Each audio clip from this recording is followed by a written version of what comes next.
Hi everyone, I'm Glenda with SureFit Designs, and lots of you know me as Glenda the Good Stitch. Today I have a request of you. I'm going to ask you to help me so that I can help you better. And what does that all mean? Well, you know that SureFit Designs provides some of the best customer support out there. And all that we ask of you is that you provide us with photos of front, back, and side views. But sometimes those photos come to me and I actually wonder what's happening.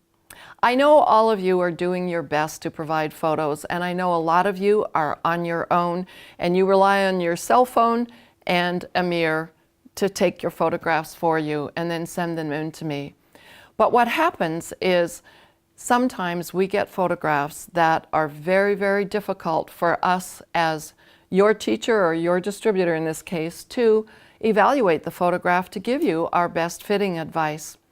So I'm going to show you a couple of photographs. Again, very well-meaning customers who were doing their best, but when you see them, you're going to also say, oh yes, that would be very difficult to analyze. So this first one is of the dress bodice, and I'm going to put these photographs up full screen because I know that the light is kind of reflecting on the images, and so that you can really see what's happening. This first one is of the dress bodice. This customer is holding her phone with her arm across her body, so I can't see what's happening at the bust line or the arm side on that side of her body. The phone is right in front of her neckline, so I can't see what's happening at the neckline, and the other side of the shoulder is completely cut off, and it's not pinned up all the way. So you can see that that's going to cause some issues for me to make any kind of a logical analysis. In this next one, when you take a look at that, you go, what is that? And that's exactly what I did. I said, what is that? And then there was another photo, and I guessed that that was the back of the shirt. So this one is the front, and this one is the back.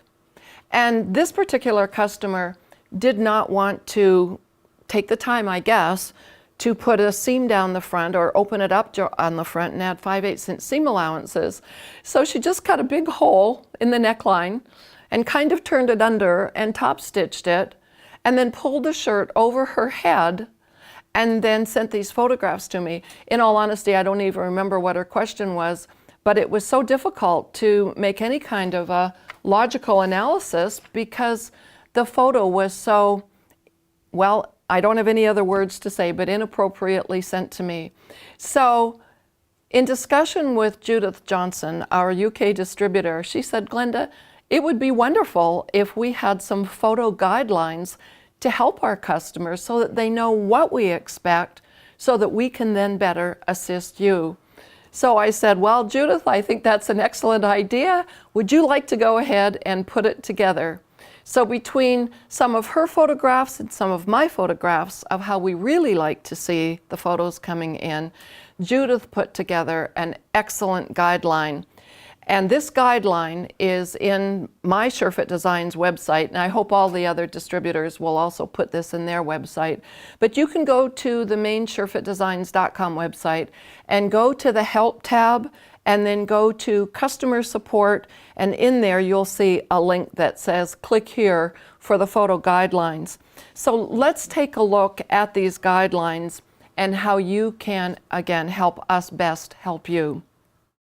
When you are putting together your bodice at center front, please make sure that you stitched a 5/8" stay stitching line on both sides of center front. Then we need to have that bodice closed right up to the neckline and down to the waistline.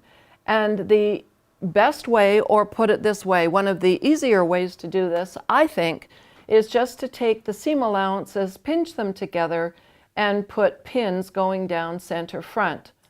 That might be difficult for you. So another way to do this is to actually fold one side of the seam allowance over and press it, and then match it right up to the other 5/8" stitching line, and then put your pins going down center front. That is a very, very acceptable way to do the center front. Another way is to take these little clips and you can clip it closed. I've started doing all of this in my workshops, and it's quick, easy, and it works really well to clip right up to the 5/8 inch stay stitching line that you put. So those are 3 ways to close the center front. We do need to see it closed from the neckline to the hemline so that we can evaluate the fit across your upper chest, your bust line, your waistline, and how it's fitting in the shoulders. Now, let's talk about the neckline for a moment. That's this photograph right here. And the neckline also needs to be stitched at 5/8 of an inch, and you must clip to the stitching. You will never get a good fit at the neck or the shoulder. You will cause drag lines if you don't clip to the stitching. So that's a very, very important thing to do. This next one you're going to see is a combination of colors in the fabric. And how this came about was a lady that came to one of my private sessions and retreats. We got her bodice done, and I thought I had enough fabric to cut the sleeves out, and I didn't. But I had a different color. And so I thought, oh well, and I went ahead and used it. And then when I got the sleeves set in, it provided such a beautiful contrast of the sleeve to the bodice that it was really perfect then to see how well and where the arm size seam was actually sitting on your body. So I've actually started doing that in all of my private workshops, is using a contrasting color for the sleeve. It just works really, really well. You can see in this one too, she's got the clips going down the center front. And there's a back view of this. Again, excellent presentation of how the arm size is sitting on the back of the body. And here's another one. That first one was the dress kit, and this is actually a shirt kit photograph right there. And then the next guideline that Judith brought up in the guideline sheet is the side view. Now, on the side view, we don't want arms exaggerated backward or forward, because when you exaggerate where that arm is hanging on your body, then it distorts the fabric underneath your arm side. So I realized that this photograph, the arm is pretty much covering up that side seam. However, what we are able to determine is the before on the, let's see, that's the that's the left-hand side photograph. In the before, we are seeing a fold of fabric underneath the armpit, and on the right-hand side, we're seeing that some of that fold of fabric has been removed by increasing the dart width.